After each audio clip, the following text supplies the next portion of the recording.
Hey kids, this is Ivan. How you doing? A couple of days ago, I typed a response to a video by Same Old G, and the video was called something like "Is It Real?" And after typing this response, because it was instantly the thing that came in my head, I figured, maybe I should make a video about this for the heck of it. And Same Old G's video was, talking about some esoteric things, like, if a game master makes something up and the players never actually encounter it, well, is it actually real? Did it ever really happen? Is it only real once the players discover it?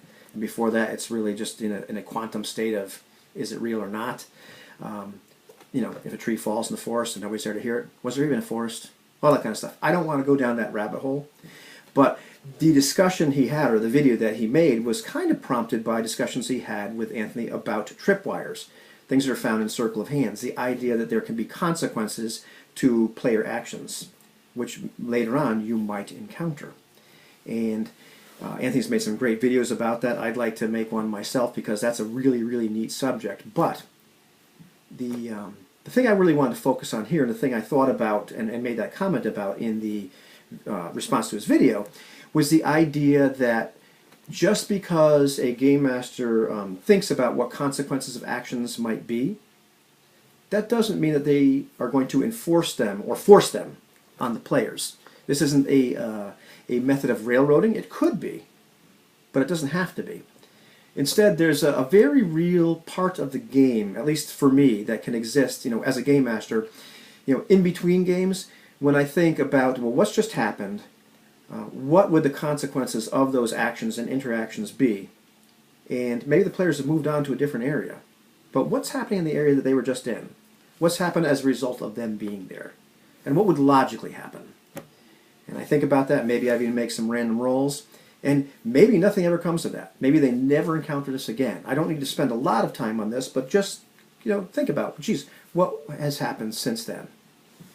But if they ever show back up, if there's ever a reason for them to go back there, if they ever make the choice to go back to that area or end up interacting with something that was affected by those consequences, well then, bam, that might be kind of interesting. So the example that I came up with was Khan in Star Trek. And so if you're not familiar with the story, strap in, I'm going to tell that story. If not, well, if you know the story, well, it's still kind of fun to listen to. The idea is way back when William Shatner and Ricardo Montalban were very young, there was episode, I think it was 22 of the original series of Star Trek, and it was called Space Seed. And the Starship Enterprise encounters this very old vessel from Earth called the Botany Bay. It's there's a bunch of eugenicists in cryosleep on this vessel because it was launched way before warp drives were invented. They were not very nice people. There were eugenics wars and whatnot. They revive them, and hilarity ensues. Khan is not a really nice guy, and he tries to take over the Enterprise, etc., etc. All kinds of bad stuff happens. But they drop him off at the end on this planet. They drop him off, I think it's on Ceti Alpha 5. And it's this kind of idyllic paradise planet, but the life will be tough. You have to kind of tame the land. But we're going to drop you off. We're trying to go find a new world. Here's a new world. But we're going to leave you here where you really can't hurt anybody else. You don't have access to space travel and warp drive, all that kind of junk. We're just going to throw your ship down here on the ground. There you have it. See you guys later. Make a nice life for yourself. And I think Kirk even wonders to himself, I wonder if somebody came back here 100 years from now, I wonder what kind of society they would have built. It'd be kind of interesting to go check this out. But we all know now this is where Khan lives. And the Enterprise goes on its merry way. Now, at this point, here's where the game master, let's say it's a game, well, they get to have a little bit of fun. What would logically happen now? Maybe we just decide, well, maybe they're going to logically build up themselves a new society. But let's say we decide we're going to have a little bit of fun. And we decide, let's have a random chance that something bad might happen, which might interfere with all of this. So we make up a little random table, we find one in a book, whatever it happens to be, and we roll the dice, and against all odds, wow, it looks like another planet in the system blew up. So I think it's Ceti Alpha 6 blows up, and it shifts Ceti Alpha 5 out of its orbit. I might be getting the numbers of the planets wrong. It's really not all that important. The idea being that Ceti Alpha 5 is shifted out of its orbit. Its entire climate changes. It is no longer this idyllic planet. It turns into this barren wasteland. Life there is really miserable. Most of the people die, and the people that are still there are really pissed off. Now, no person in their right mind would want to go back to mess with Khan regardless of what kind of planet he was on. That's the last thing on the player characters' minds. But one day, the party's been split. It's 15 years later, and Chekhov has his own ship. They're doing their own solo adventures.